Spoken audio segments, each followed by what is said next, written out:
Thank you very much. How are you guys? Yes, I come from England. This is what we look like now.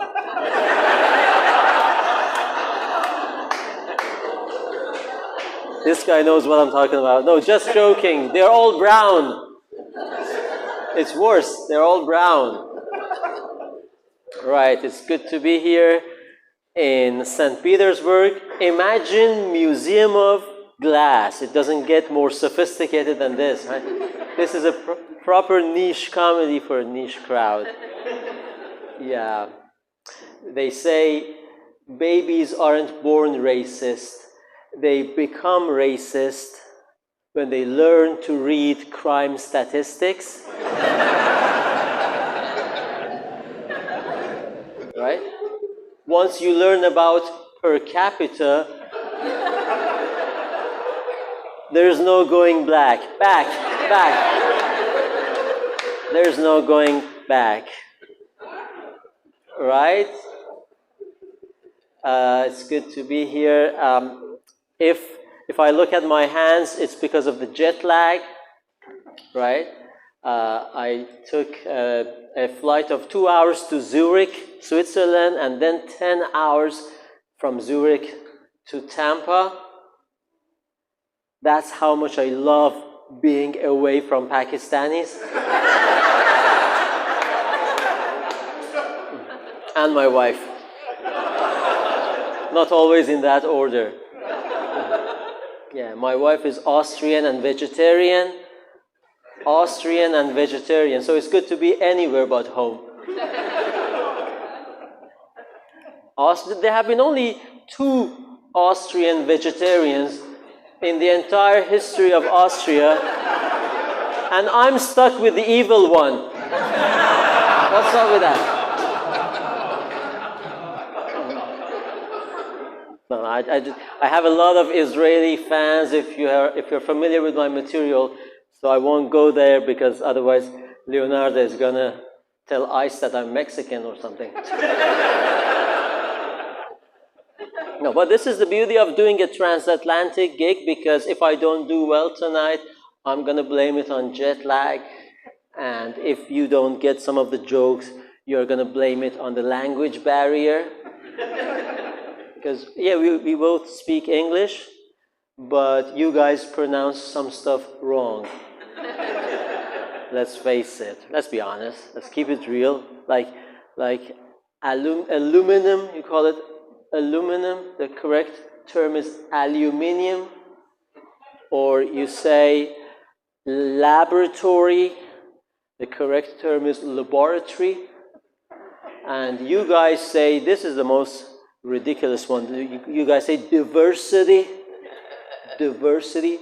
The correct term is replacement of white people in their own ancestral homelands.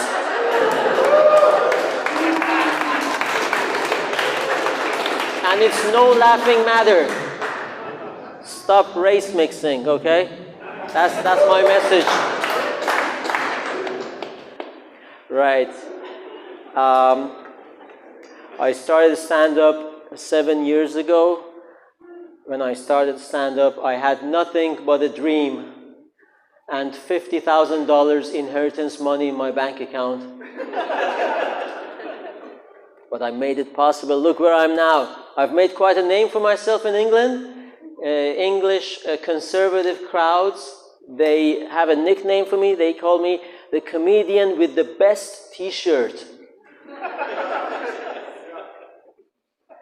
And English lefty crowds, they call me the comedian with the most Islamophobic t-shirt. They are both right. This is not about comedy, this is about selling these t-shirts in that corner at the end of the show. Selling. These babies sell themselves. You know, we've got 4 Italian medieval crusader republics, 4 medieval maritime republics. You have the cross of Pisa, also the cross of many French crusaders.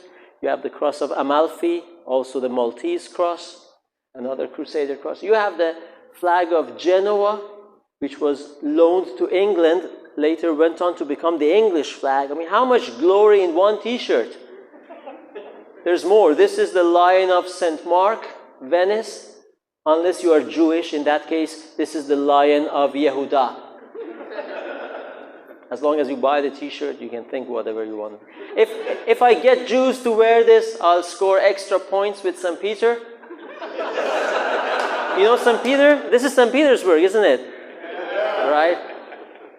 I guess my point is, please buy these t-shirts. I don't want to take them back to England.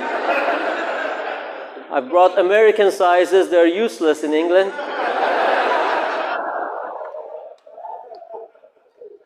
Also, 50 of these t-shirts in my luggage. In America, we call it limited edition.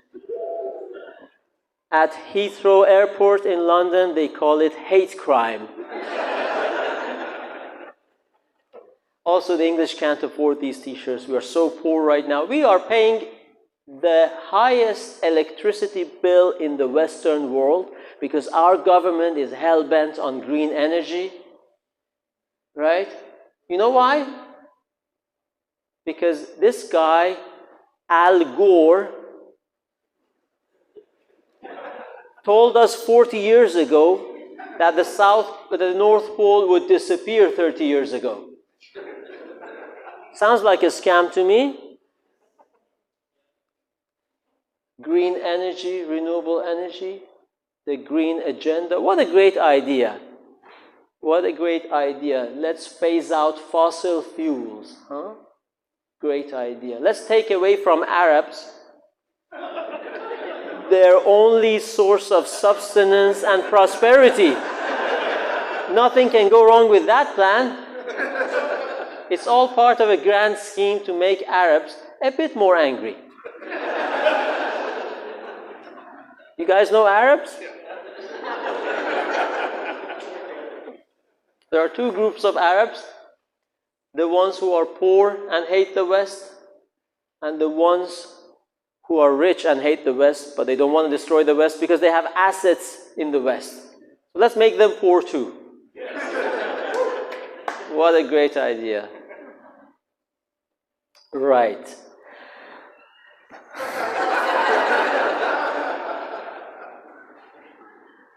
Yeah, I can't, because this is the late edition. And the problem is that I've shaken many hands of the fans who were before, so now I don't know what I've written here. I'm going to go on autopilot. It's such an honor to be here representing British conservative comics. The other two couldn't make it. In their defense, they are in prison. I said this in Boston the first time as a joke, but it's no longer a joke. You know, last Monday at Heathrow Airport, they arrested this comic author, Graham Linehan. Some of you have heard the news. This guy created two massive British cult sitcoms, Father Ted and the IT Crowd. In fact, that joke about me having a dream and $50,000, that was his joke in the IT Crowd. It was the story of my life, but it was Graham Linehan's joke in the IT Crowd. And he was arrested by 5 armed police officers. It's a big deal because our police don't even have arms. But 5 armed policemen arrested him at Heathrow for transphobic tweets, right? And I sympathize because me and Graham Linehan are very similar in that when it comes to dating, both of us have a red line. No penis.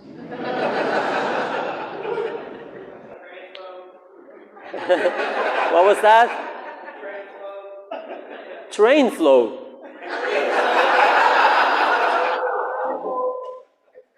Is that Tampa accent? Or? I don't have time for audience interaction. Sorry about that. So yeah, I mean, penis is a deal breaker for me and for Graham Linehan. But not in England, apparently. You know what was his bail condition? To be released on bail, he has to go to speed dating in London. Can you believe that? You guys know what speed date? Are you old enough? Speed dating is making a comeback in London because people are tired of dating apps. And speed dating sucked to start with. Remember, they sold this based on a big fat lie that in this frenetic, fast-paced society, people don't have time to approach each other, so let's do speed. Well, the reality is, no matter how fast-paced the society is, hot chicks are always approached, so they don't come to speed dating. And when they come to speed dating, it's usually for ego boost. So they are strong, independent women in the day, and by night they come to speed dating for free drinks. And then they bring a bunch of mates for moral support, as if it's like a heart transplant surgery or something. They want more. So you've been sold this lie that you go to this speed dating and meet 15 available women. Fact is that maybe 2 or 3 are available. And in this day and age, out of those 2 or 3, one is bound to have a penis. I don't like those odds. And if you don't go for that, the British government is on your case and they call it a hate crime incident. Remember? We talked about the difference in English. That's hate crime incident. It's British for you don't like women with penis.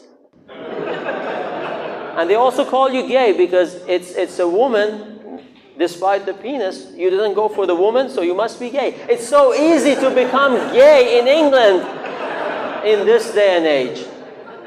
Right?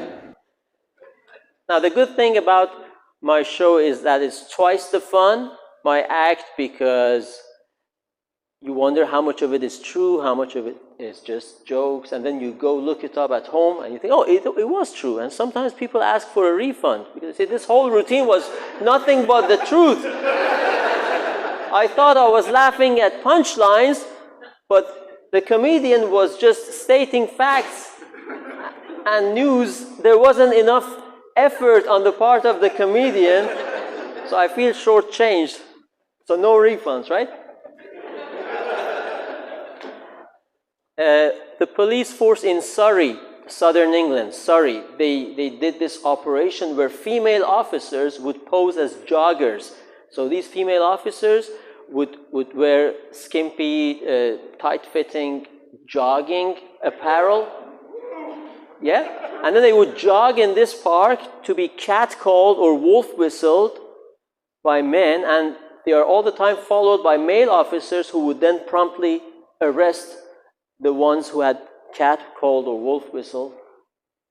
That's what they are doing right now. And this left feminists in a bit of a pickle because feminists don't know how to feel about Operation Lycra Pants.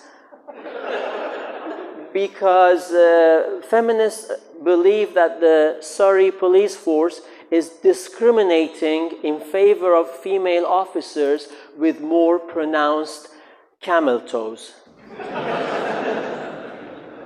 Because in order to maximize the number of arrests, in order to give the taxpayer the biggest bang for their bucks, they need to maximize the arrests. So we don't have Doge, but nonetheless, they need to be careful with taxpayers' money. So they have to go for female officers with juicy bums or pronounced camel toes.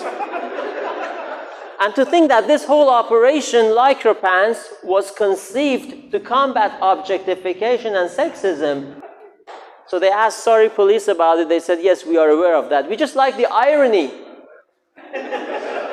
British people like irony. Right. Are you having fun?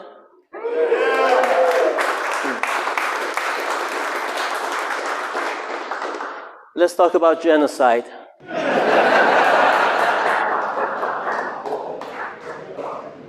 How many children have they killed so far? The genocide is still going on, but nobody dares talking about it, you know what I mean? And they have the audacity to tell us that this killing children is just an unwanted, undesirable byproduct of them exercising their right, and that we should believe that also killing these children makes them sad. And then they come up with this fancy terminology to justify this. And what do they call it? What do they call it?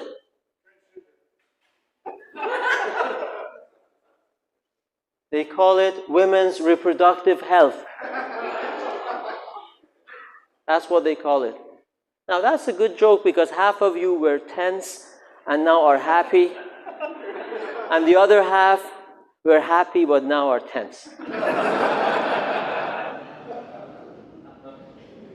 But you know they're up to no good when they come up with euphemisms, right?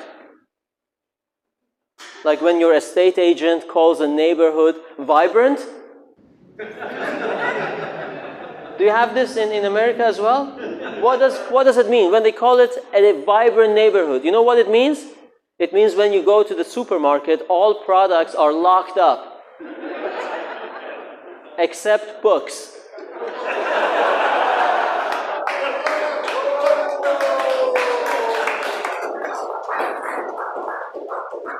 Except books. And sun cream.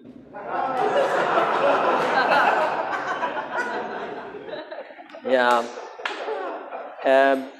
It's great to be in Florida, home of my favorite governor.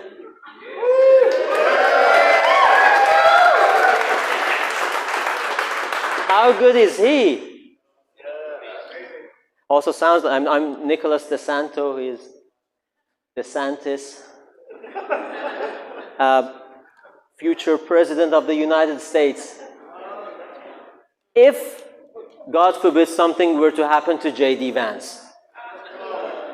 No? I mean, I know a lot of my crowd, or Leonardo's crowd for that matter, are not too keen on J.D. because he married an Indian woman.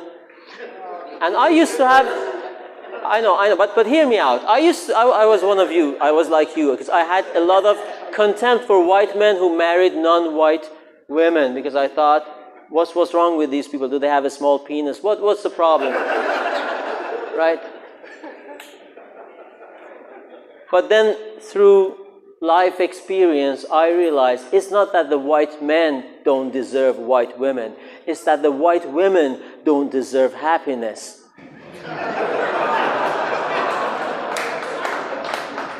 Right? Now, Florida is also home to my favorite detention facility. How good is that Alligator Alcatraz? And Trump came on TV and he said, if you manage to escape and you're running in this marshland of crocodile, alligator, snake-infested waters, make sure you run in zigzag. That's what he said.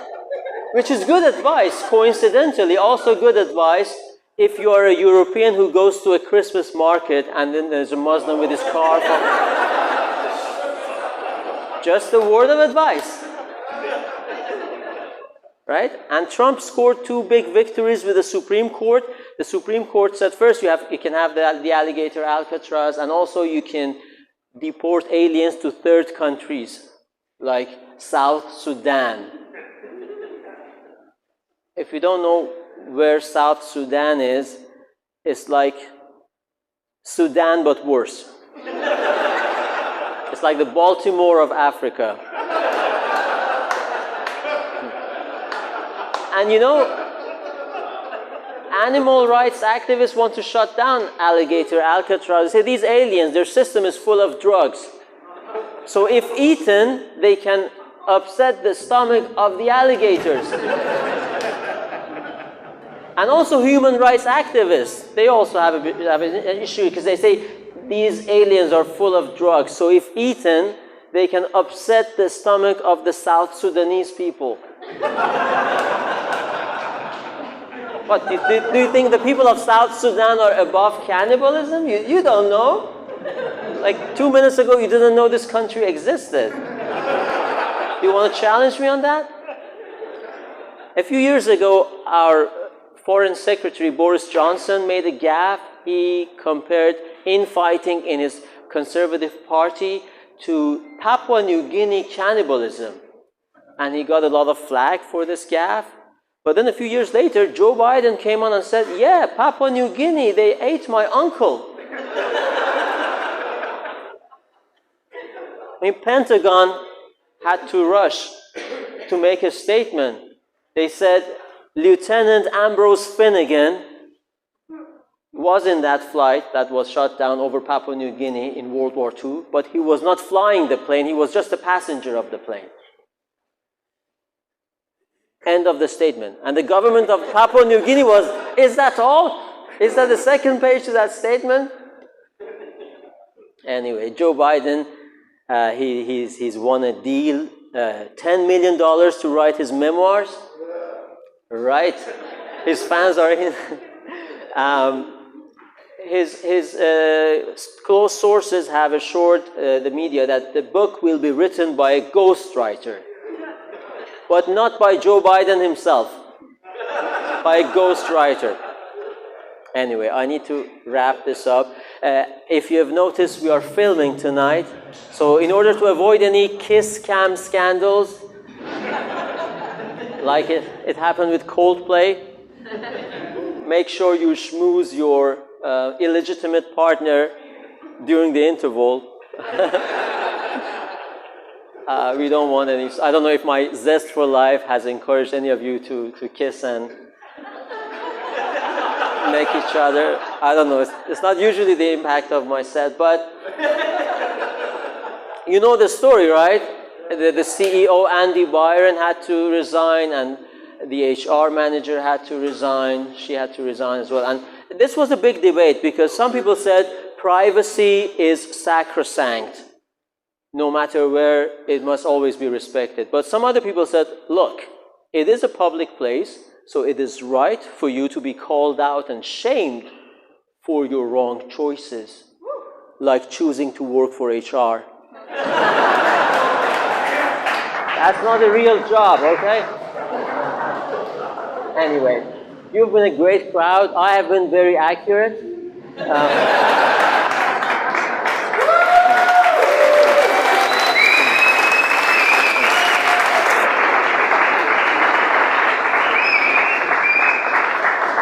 Thanks for coming out, but I think we all know what this is about. We are all waiting for our headliner. I call her the funniest woman of North America, with the exception of Mexico. So I don't know much about the comedy scene in Mexico. All I know is that they have a funny president with a funny name who somehow thinks she's indigenous. She went after Christopher Columbus Day in Mexico. And Christopher Columbus is the reason she's the president of Mexico. Frau Scheinbaum. That doesn't sound very Aztec to me. Anyway, thanks for listening. Please give it up for the wonderful, brilliant, one and only Leonarda Jonie. Thank you.